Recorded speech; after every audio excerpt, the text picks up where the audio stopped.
Hello hi everyone.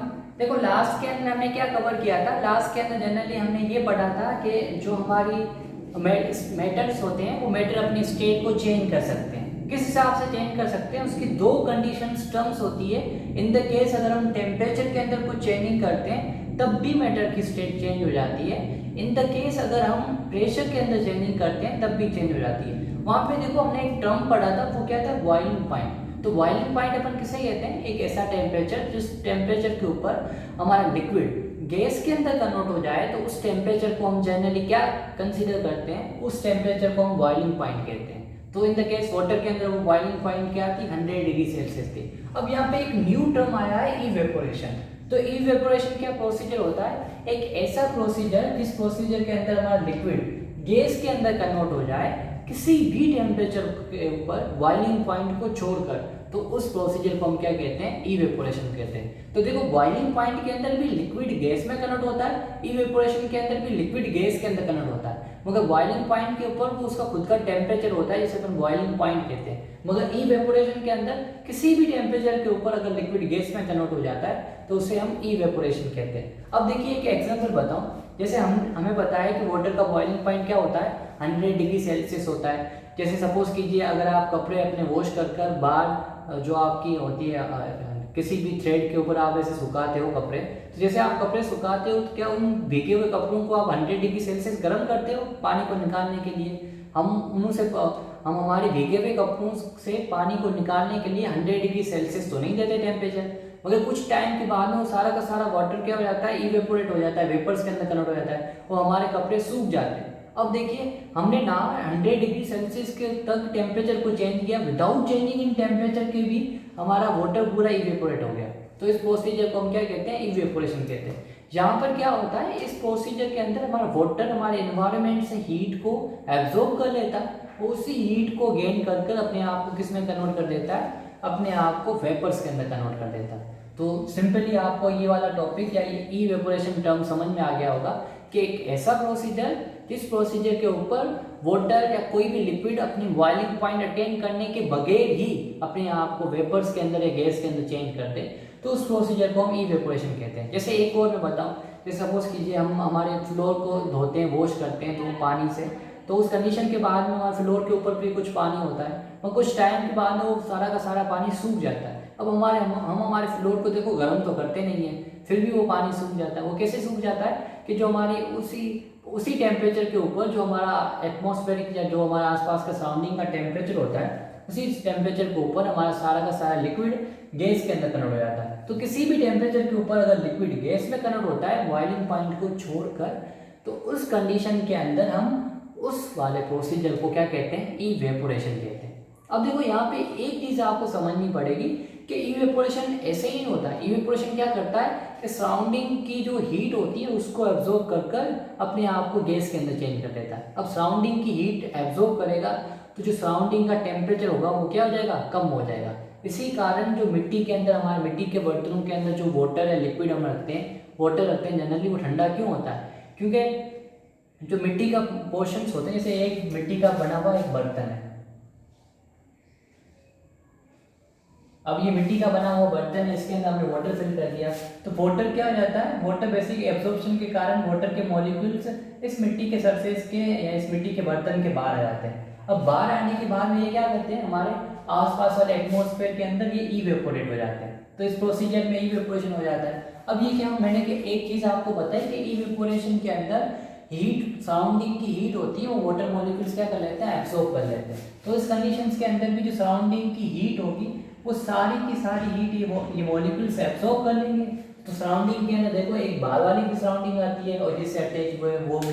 तो जो हमारे लिक्विड के अंदर हीट होती है या जो हमारे वाटर के अंदर हीट होती है वो सारी की सारी हीट को एब्सॉर्ब कर लेते हैं और फिर खुद वेपर्स में चेंज हो जाते हैं। इसी कारण धीरे धीरे अगर इसके अंदर हीट को एब्सॉर्ब करेंगे तो यहाँ पे हीट या टेम्परेचर क्या हो जाएगा? कम हो जाएगा। कम कुछ टाइम के बाद में हमारा जो मटके में भरा हुआ पानी होता है वो भी क्या हो जाता है? ठंडा हो जाता है। क्यों होता है? उसका रीजन भी क्या है? इवेपोरेशन है। और ये फिनोमेना कहाँ पे होती है? सरफेस के ऊपर होती है, ऐसे इंटरनली लिक्विड के अंदर नहीं होती।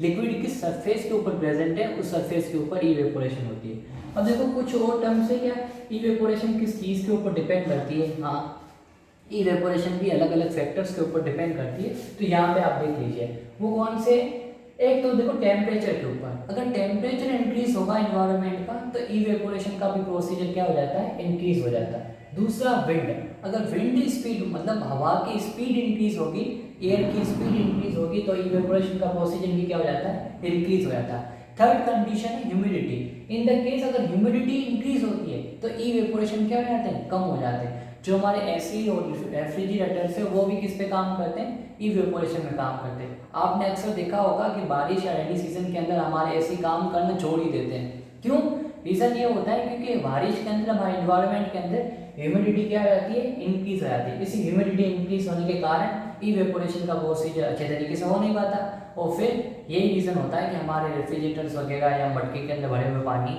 जो वैसे कि रेनी सीजन के अंदर उतना ठंडा चीज़ नहीं देते हैं, उतनी ठंडक हमें नहीं प्रोवाइड करवाते। दूसरा है देखो सरफेस, अगर अपन सरफेस इंक्रीज करते हैं तो इवेपोरेशन भी क्या हो जाएगा, इंक्रीज हो जाएगा।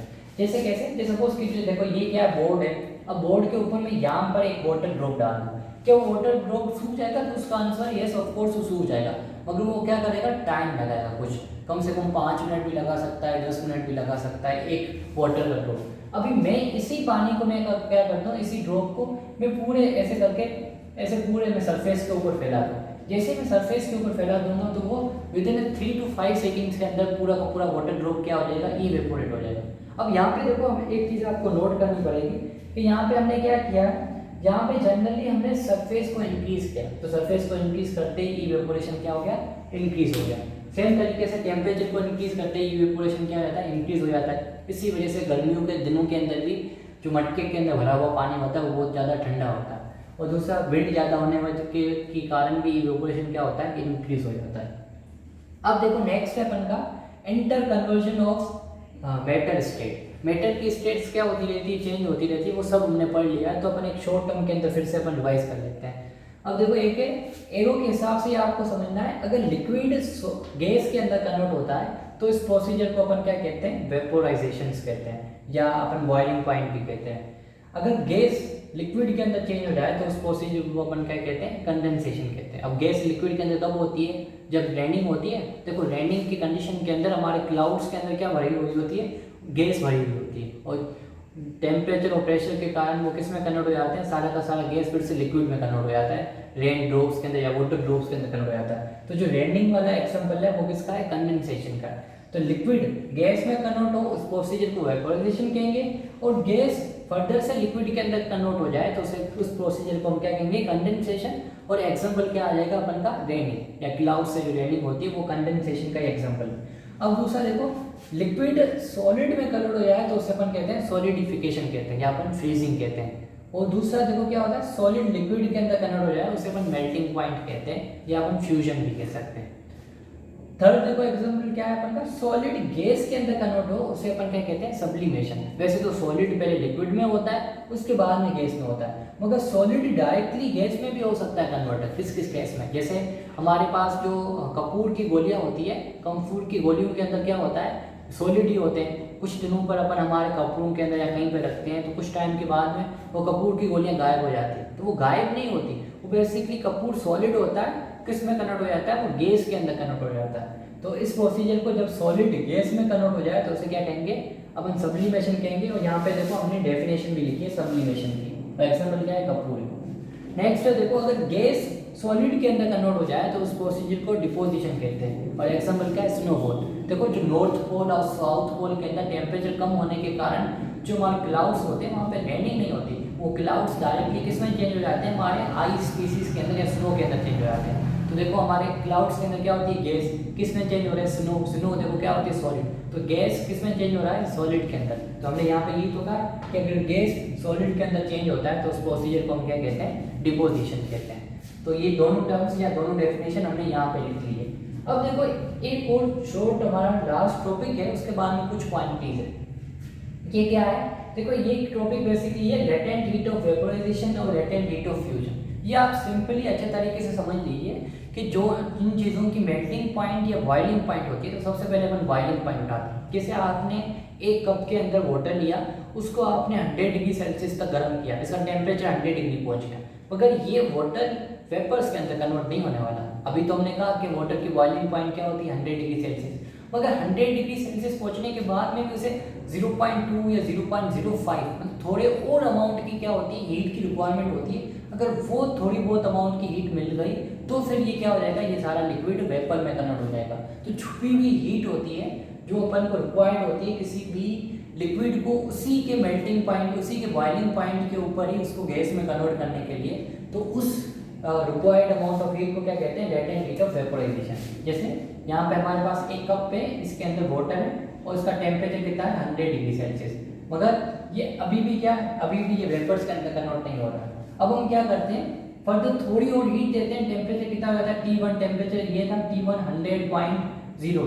तो जब हमारा टेम्परेचर 100.02 पहुंचता है तब ये किस में चेंज हो जाएगा, यहाँ पे जो भी वाटर होगा वो सारा का सारा वेपर के अंदर कन्वर्ट हो जाएगा।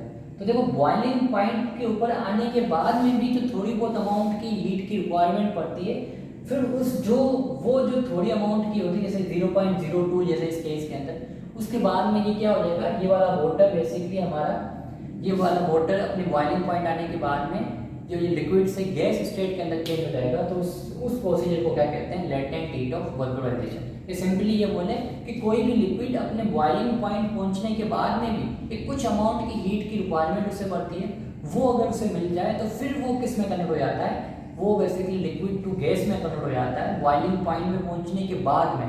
तो उस वाले प्रोसीजर को या उस वाली हीट को क्या कहते हैं, लेटेंट हीट ऑफ वेपोराइजेशन कहते हैं। सेम तरीके से लेटेंट हीट ऑफ फ्यूजन कि जैसे सॉलिड लिक्विड के अंदर कन्वर्ट होता है, इसे बोलते हैं melting point. In the case water के कंडीशन में क्या होती है 0 डिग्री सेल्सियस। अगर आप आइस को 0 डिग्री सेल्सियस के ऊपर रखोगे या वो लिक्विड में कन्वर्ट हो जाएगी, नहीं, ऐसे नहीं होती। तो क्या करना पड़ेगा कि 0 डिग्री सेल्सियस लाने के बाद में भी आपको कुछ अमाउंट की हीट और देनी पड़ेगी। जब वो आप अमाउंट की हीट दोगे जो छोटी बहुत में, तो फिर जो वो आप वाला सॉलिड है या जो वो आप वाला आइस है, आपकी आइस किस में कन्वर्ट हो जाएगी, लिक्विड के अंदर चली जाएगी।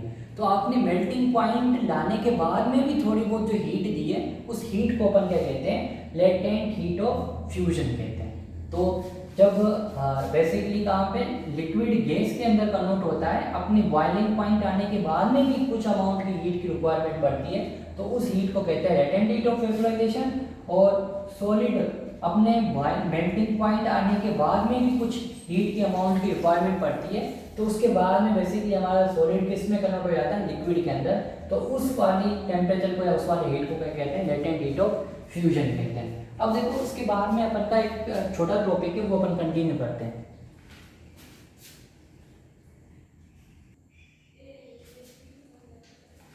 देखिए लास्ट चैप्टर का हमारा टॉपिक है क्वांटिटी।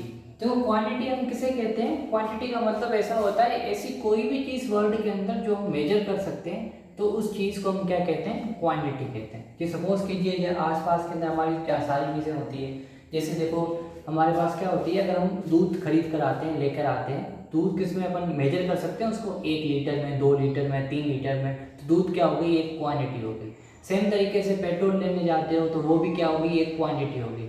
सेम तरीके से अगर आप कुछ और चीज़ें लेके जाते हो तो आप उनको क्या कर सकते हो, उनको मेजर कर सकते हो किसी भी न्यूमेरिकल वैल्यू में। तो ऐसी कोई भी चीज़ जो दुनिया के अंदर प्रेजेंट है, जो आप न्यूमेरिकल वैल्यू के अंदर मेजर कर सकते हो, उस चीज़ को हम क्या कहते हैं, क्वांटिटी कहते हैं। अब देखो ये क्वांटिटी फर्दर क्या होती है, 2 पार्ट्स के अंदर डिवाइडेड है, एक फंडामेंटल क्वांटिटी और एक ड्राइव्ड क्वांटिटी। ऐसी क्वांटिटी जो किसी और चीज़ के ऊपर या किसी और क्वांटिटी के ऊपर डिपेंड नहीं करती, तो उसे तो हम क्या कहते हैं, फंडामेंटल क्वांटिटीज कहते हैं। और ऐसी क्वांटिटी जो किसी और क्वांटिटी के ऊपर डिपेंडेंट रहती है, तो उसे क्या कहते हैं, ड्राइव्ड क्वांटिटी कहते हैं। या हम ये बेसिकली क्या होती है, नेचर के अंदर खुद ब खुद एग्जिस्ट करती है, किसी और के ऊपर डिपेंडेंट नहीं रहती। और ये क्या होती है, फंडामेंटल क्वांटिटी की कॉम्बिनेशन के कारण ही बनती है। अब देखो 2 तरीके की अब यहाँ पे कौन सी है, fundamental quantity. Generally 7 fundamental quantities अभी हमारे पास नोन है कि 7 ऐसी क्वांटिटी है जिनकी कॉम्बिनेशन के कारण ही कोई और क्वांटिटी बनती है। तो वो कौन कौन सी है, देखो फर्स्ट है लेंथ, जो जिसका यूनिट क्या है, मीटर, और रिप्रेजेंट किसे करते हैं अपन, स्मॉल m से रिप्रेजेंट करते हैं। सेकंड है मास, जिसका यूनिट क्या है, किलोग्राम, और रिप्रेजेंट कैसे करते हैं, केजी में। थर्ड है टाइम, उसका यूनिट है सेकंड, और रिप्रेजेंट करते हैं स्मॉल s के अंदर। फोर्थ है टेम्परेचर, उसका देखो स्टैंडर्ड यूनिट क्या है, केल्विन। जनरली अपन हमारे आम जो डे टू डे लाइफ के अंदर हम सेल्सियस या फ़ारेनहाइट यूज़ करते हैं, मगर इंटरनेशनली या साइंटिफिकली जो यूनिट है वो क्या है, टेम्परेचर का, केल्विन है। और उसको किस में अपन रिप्रेजेंट करते हैं, कैसे, के से रिप्रेजेंट करते हैं। सेम तरीके से अमाउंट ऑफ सब्सटेंस, जिसका देखो क्या है यूनिट, उसका क्या है, मोल, और कैसे करते हैं अपन, मोल में करते हैं। अमाउंट ऑफ सब्सटेंस देखो कहने का मतलब कि जैसे जो हमारे गैसेस के पार्टिकल होते हैं या जो मेटल का पार्टिकल होता है, कि उसको अपन कैसे मेजर करेंगे, क्योंकि वो तो बहुत छोटे होते हैं, तो उनको तो अपन मशीन में ऐसे मेजर नहीं कर सकते, अपन उनका मास कहता है, तो उनको मास को मेजर करने के लिए अपन कहाँ से करते हैं, मोल से करते हैं। अब मोल किसे कहते हैं, ये अपन का नेक्स्ट चैप्टर है, उसके अंदर अपन अच्छे तरीके से पढ़ लेंगे। अगर आपको एक चीज़ याद रखनी है कि जो मेटल के पार्टिकल्स होते हैं उनका वेट या उनकी मेजरमेंट कैसे की जाती है, मोल से की जाती है। दूसरा देखो लाइट इंटेंसिटी, जैसे लाइट पड़ती है तो लाइट कभी देखो धीमी आती है, कभी तेज आती है। जैसे बल्ब ऑन किया, एक छोटा बल्ब है एक बड़ा बल्ब है, तो छोटे बल्ब की लाइट कम होगी, बड़े बल्ब की लाइट ज़्यादा होगी। कैसे होगी, क्योंकि इसकी जो रेडिएशंस होती है पर यूनिट एरिया के अंदर कम होती है, इसकी रेडिएशंस पर यूनिट एरिया के अंदर ज़्यादा होती है। तो वो रेडिएशन पर यूनिट एरिया क्या बताती है हमारे को, लाइट की इंटेंसिटी बताती है, जो अपन कैंडेला के अंदर मेजर करते हैं। उसको कैसे रिप्रेजेंट करते हैं, शॉर्ट फॉर्म CD से करते हैं। और लास्ट में करंट, जिसको यूनिट है एम्पियर, और अपन रिप्रेजेंट करते हैं A से करते हैं। तो ये सभी क्या है, हमारी फंडामेंटल क्वांटिटीज है, और इन्हीं क्वांटिटीज के कॉम्बिनेशन के कारण अभी एक और न्यू क्वांटिटीज बनती है, जो ड्राइव्ड क्वांटिटी। जैसे एक एग्जांपल मैं बताता हूँ, वो कौन सा है, स्पीड। अब देखो स्पीड बेसिकली क्या कहते हैं, स्पीड को हमने पढ़ा है कि speed equals to rate of change of distance per unit time. तो अब देखो यहाँ पे दो क्वांटिटी आ गई। देखो डिस्टेंस क्या है, डिस्टेंस लेंथ को बताती है, ये एक फंडामेंटल क्वांटिटी। टाइम, टाइम एक फंडामेंटल क्वांटिटी। तो हमारी फर्स्ट वाली और सेकंड वाली दो जो हमारी क्वांटिटीज थी फंडामेंटल, फर्स्ट और सेकंड क्वांटिटी की कॉम्बिनेशन की वजह से एक न्यू क्वांटिटी बनी, जिसको अपन क्या कहते हैं, स्पीड कहते हैं। तो इस क्वांटिटी के अंदर दो फंडामेंटल क्वांटिटीज आ रही है, इस वजह से ये कौन सी क्वांटिटी मानी जाएगी, ये बेसिकली एक ड्राइव्ड क्वांटिटी मानी जाएगी। दुनिया के अंदर बेसिकली 7 फंडामेंटल क्वांटिटी है, उनको छोड़कर सारी कौन सी है, उनको छोड़कर सारी क्वांटिटी को अपन ड्राइव्ड में कंसीडर करते हैं। अब एक चीज़ आपको नोट करनी है कि यहाँ तक हमारा पूरा chapter, first chapter 9th class का कंप्लीट हो जाता है। कुछ डायग्राम्स है वो आप बुक से आप रेफर करके बना सकते हो। जनरली वो ज़्यादातर डायग्राम्स पूछे नहीं जाते एग्जाम के अंदर, इस वजह से मैंने नहीं बनाए, और जो पूछे जाते हैं वो मैंने कुछ डायग्राम्स या क्वेश्चंस के जो मैंने बना दिए थे। अब ये आपके ऊपर डिपेंड करता है आप बनाना चाहते हो या नहीं चाहते हो। और थ्योरेटिकली अपन का चैप्टर पूरा कंप्लीट हो गया। Goodbye for now.